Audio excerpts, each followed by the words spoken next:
Hello all, it's Jmix here, and if you would like to check out the new merch store, it is up and running. The link is going to be in the description down below. Check it out and tell me what you think down in the comment section. This is a Jmix exclusive.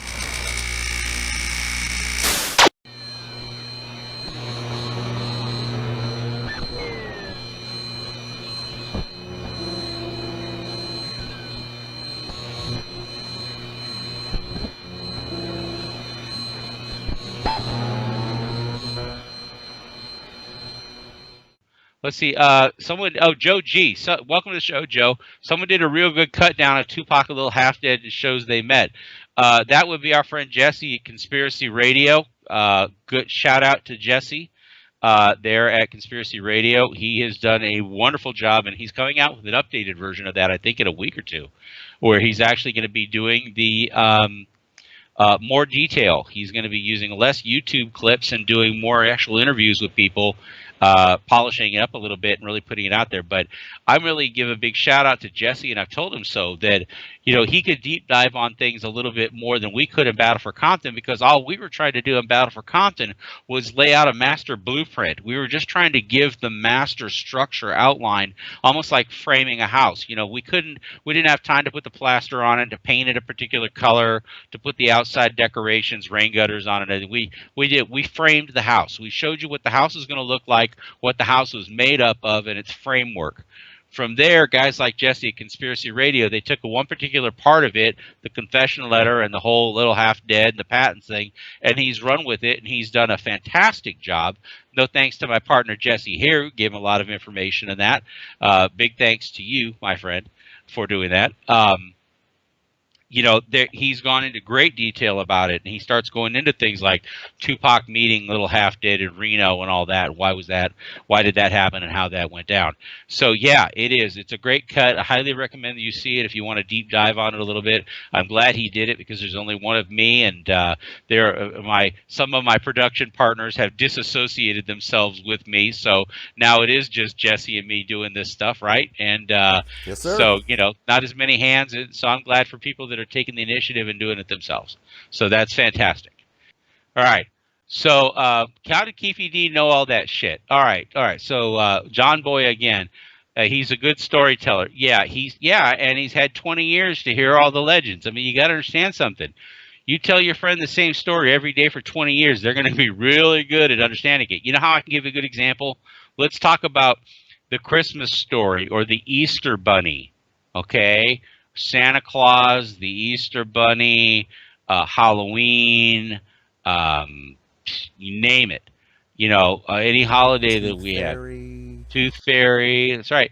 If you tell the story often enough, people remember it. And if you keep it and you hone it down, you can get down to that. And then let's be honest with you. There's been a lot of people that have had a lot of talk about stuff, but even some of the facts that Keith Davis mentioned as far as where they were, what time they were there, none of that stuff checked out. That wasn't stuff that was, the timeline didn't support it. The places he said he was didn't support it. Just because he makes shit up doesn't mean just because he said it that it was true. He is a good storyteller, and you have to pick which Keith Davis statement you believe to be true. And that's the whole Kading MO. He just says things. He doesn't put up the documents. He talks about Jake Robles. He doesn't put up the documents. He just goes on TV and says it. And if you fact check Greg and what he says, he's easily proven wrong. But it's nobody wants to take the extra step, so they take it at face value. And that's the problem with the Orlando Anderson theory and Keith Davis's testimony and the things that Greg Kading says is there's nobody there to fact check him. There needs to be a balance, and I try to be that guy. Keefe told for a two-piece from Popeyes. Yeah, okay. Or a Klondike bar, something like that. Well, all right. So, yeah, you got to pick which Keith Davis version you believe. Jesse's absolutely right on that. You know what? Hey, listen, and John Boy, thank you. He says, all joking aside, you two work hard as f***. I get notifications every day. Yeah, that's the point. What new information has Greg Kading given you in, 7 years? What new information has Michael Dorsey giving you in 7 years? They can sit there and say all day long, well, we already nailed it, so what's the point of restating over again? No, what you do is you go out and you interview other people that were also there, people that were also around. Not everybody's dead, and the people that are dead still have relatives, still have people that they talk to, and you interview those people, and you do interviews with those people, or you talk to other people that may not have had anything to do with it at all, but have an opinion about it. Whatever it is, you get out there and you keep information fresh and you keep information flowing. Does that sound right to you, boss? Absolutely, and it's funny because they're not just not giving new information; they're not giving any actual physical documentation at No, all. nothing. For all the theories that they're espousing and all the things that they're saying happened, they just tell you all that shit. Okay, you just believe us because that's who we are. They're just telling you a bunch of shit. They don't back it up with anything, And They they say, say "Oh, Corey because the Edwards hood says so." recanted. Show us. They say Yeah. Keith Davis said this. Well, show us. Play. Why haven't to this day have we heard the raw Keith Davis interrogation? You can Yep. see it on YouTube if you piece all the clips together. All it is a bunch of yeah, yeah, yeah. All right. Oh, Roll Tide. Okay. Sorry, Matthew. Yep, he's in Alabama. Yep, Roll Tide. All right. Good. I don't know what Channel One is. Maybe that's your cable channel. Then you have to help me figure that one out because I don't know Channel One. Channel One is public access where I live.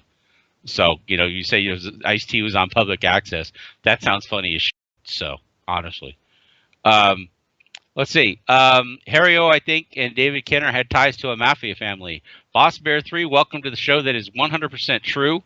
Harry O had ties to the mob, and David Kenner was a mob attorney. He represented major mob figures in his criminal defense practice. So ties doesn't quite cut it. These guys, David Kenner was knee deep with the Gambino family. Gambino crime family, if I'm not mistaken. I think that's the And family. Godfather Records was a cocaine distribution front. And by the way, why would they call it Godfather Records if there wasn't anything to do with the mob? Okay, there you go. Why would Little Half Dead put an album out with the dead Tupac on the cover and a dead Gaddafi shot on the cover? Okay, why do you do the things that you do? You do it because that's what you're about. It's All no right. fun getting away with crimes if you can't brag to somebody. And that's It's, most downfalls of most murderers and bank robbers. They just have to tell somebody because it's not as epic if you can't share it with anybody. And these little leaks, like Susan Constantine says, these little leaks give us a view of who the criminal element is.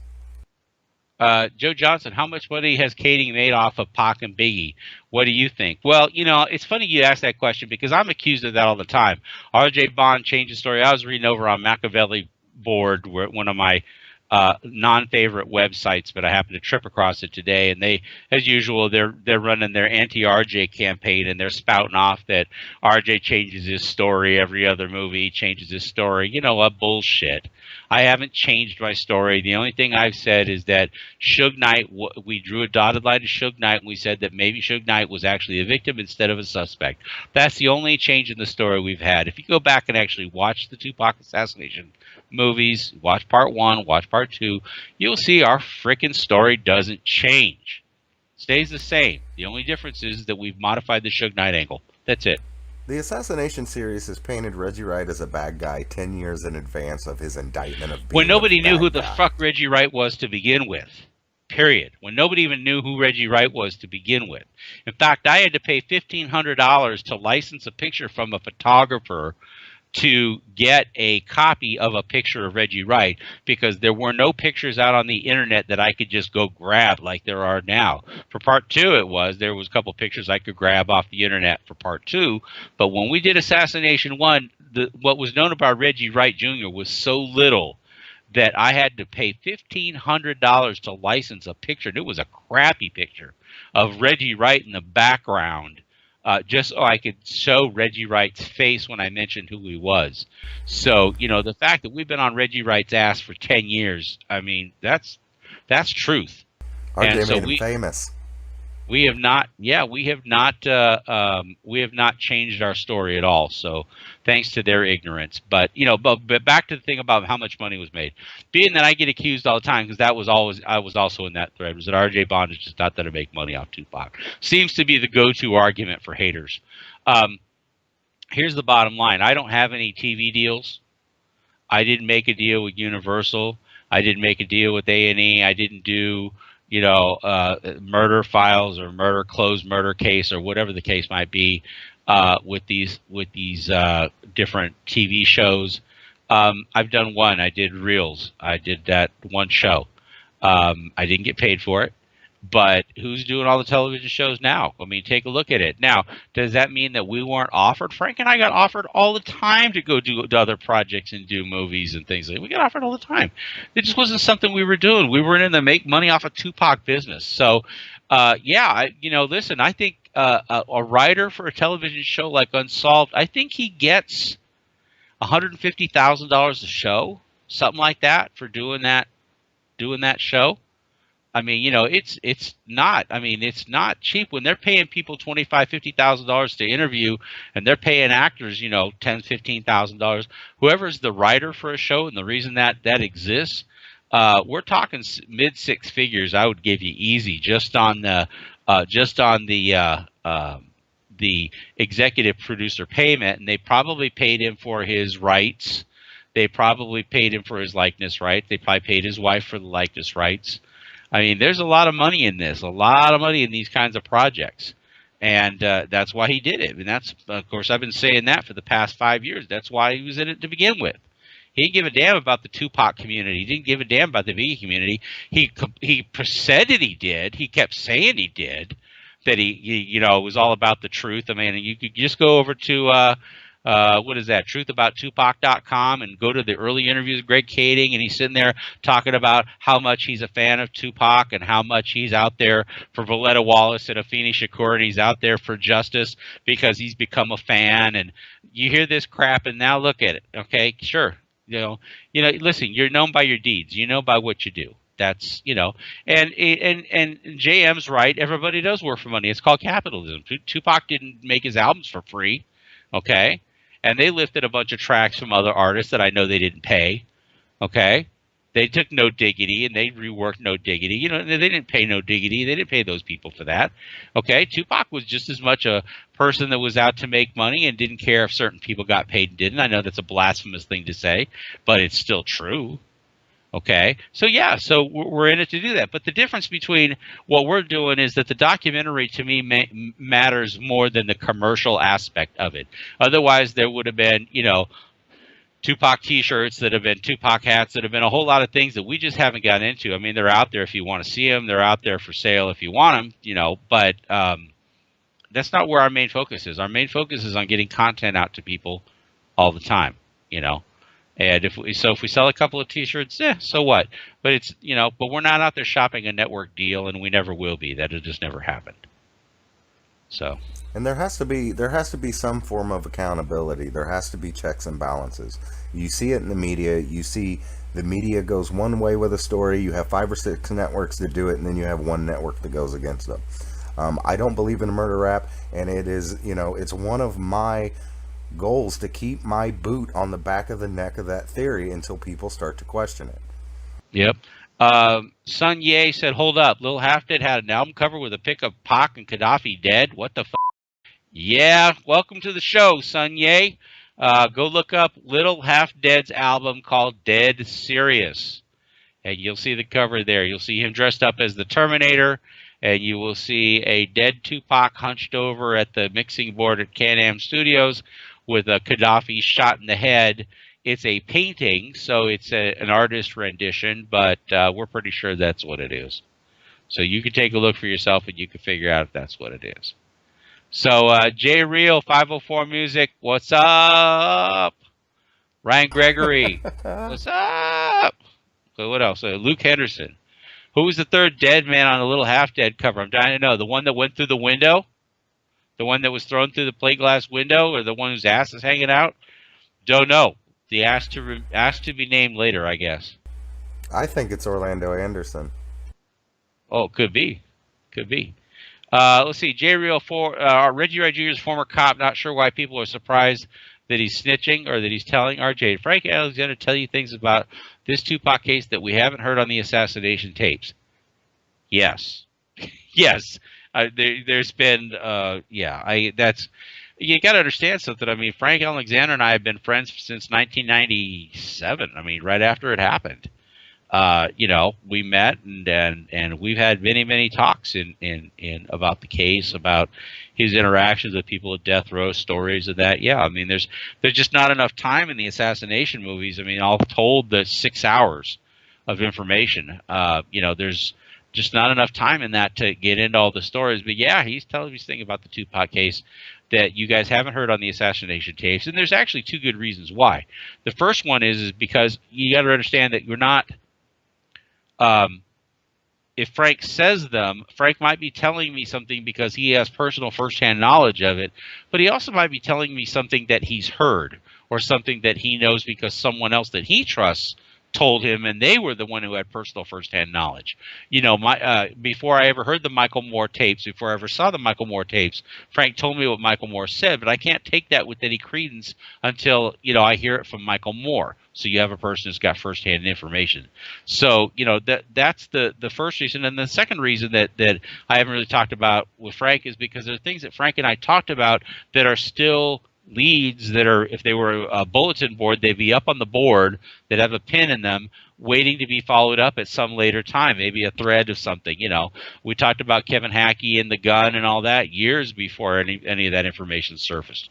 That was all out there. There's things I've heard from Kevin Hackey. I talk to Kevin Hackey all the time. There's things I hear from Kevin Hackey that just remain other facets of the investigation that either need to be followed up on or we just don't have the time to talk.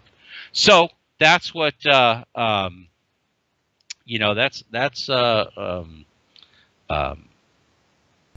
The information. yes, Frank. Yeah, that's the thing that Frank told me there. So, Is there any updates on the rights, or are they still ghosts? let's see. Well, no. Reggie's got his case coming up in early November, so he's got a couple weeks left. Reggie Wright Sr. has got himself an attorney in Tennessee now. He doesn't just have the attorney in LA. I guess the attorney in LA isn't going to charge too much, or they basically what happens is you have to hire a local counsel in that state if you're not yourself licensed to practice law in that state. It's called pro hoc vice. You have to actually have an attorney in that state that's licensed to practice also represent you, if for nothing more than they hold your hand when you walk into court, and then the California attorney can say anything he wants to, but a California attorney who's not licensed to practice law in Tennessee cannot walk into a Tennessee courtroom and talk to the judge. Can't happen. So you got to have a Tennessee attorney, and Reggie Wright Sr. has hired a Tennessee attorney to have him do that. So that's all that's going on right now. More probably in the next week or so, for sure. And what's a good indication of why you're not hearing anything is Reggie Wright has yet to be arraigned. He's still not been able to plead guilty or not guilty. And with the documents that we've seen, it looks like he's making a deal. So that takes a long time because they're going to talk to him, they're going to investigate the things he says, and they're going to try to vet all the information that he gives them. So that's why they're buying time, because Reggie's talking. And it's very, very clear from the Fox special where Reggie admits on national television that, yeah, I messed up, that the guy has already cut the deal and that's in the works. That's why you're not hearing much come out. But I guarantee you, when this thing starts to unfold, I guarantee that there's going to be a lot to come out, but it's not going to be against Reggie Wright. Okay, so the next question here is, did Frank ever see the Marcus Williams? Welcome to the show. Did Frank ever see the shooter or hear somebody say they actually saw the shooter? No, he never saw the shooter. He saw the arm come out, the arm of the shooter. He could explain the arm of the shooter. He did not see the shooter. He never told me that he saw the shooter. In fact, what's interesting, and we've said this before, we talked about it on other shows and that, is that, Frank saw as little as everybody else did for the few seconds that it happened. Frank saw as little as everybody else did because they were shocked and surprised at the very beginning, and when they could gather their thoughts to check out what was happening, your first instinct is to duck and cover, but if you look to see what's going on, Frank told me that the only reason that he knew it was a Cadillac, or that he believed it was a Cadillac that the shooter's car was because it had fins. He said, I know a Cadillac because a Cadillac is the only car that has fins. That's what he told me. So that tells me how little time he had to really process what the car was. So, no, he did not see the shooter. He never did say he actually saw it. So that's it. Broken famous, Frank Alexander committed suicide bullshit. Agreed 100%. Yes, Frank talked about committing suicide. Frank thought about committing suicide in the past. He had a lot of good reasons for wanting to commit suicide in the past. But here's the difference. A person that's going to commit suicide doesn't talk about it. A person that's going to commit suicide doesn't talk to others about it, doesn't tell you he's thinking about it. He just does it. Okay, that's just not the way it happens. And so, if you're a person who's gone on record talking about committing suicide, you ask any psychologist, they'll tell you there's a very low probability that you actually will commit suicide because you're talking about it, you're expressing your feelings. A person that commits suicide, generally somebody who feels like they have absolutely no other outlet to life than that. And when they have no other options, that's what they do.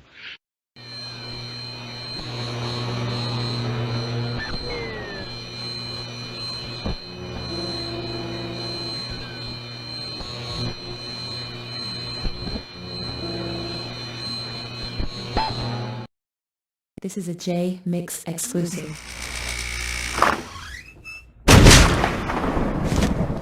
What up, shut up?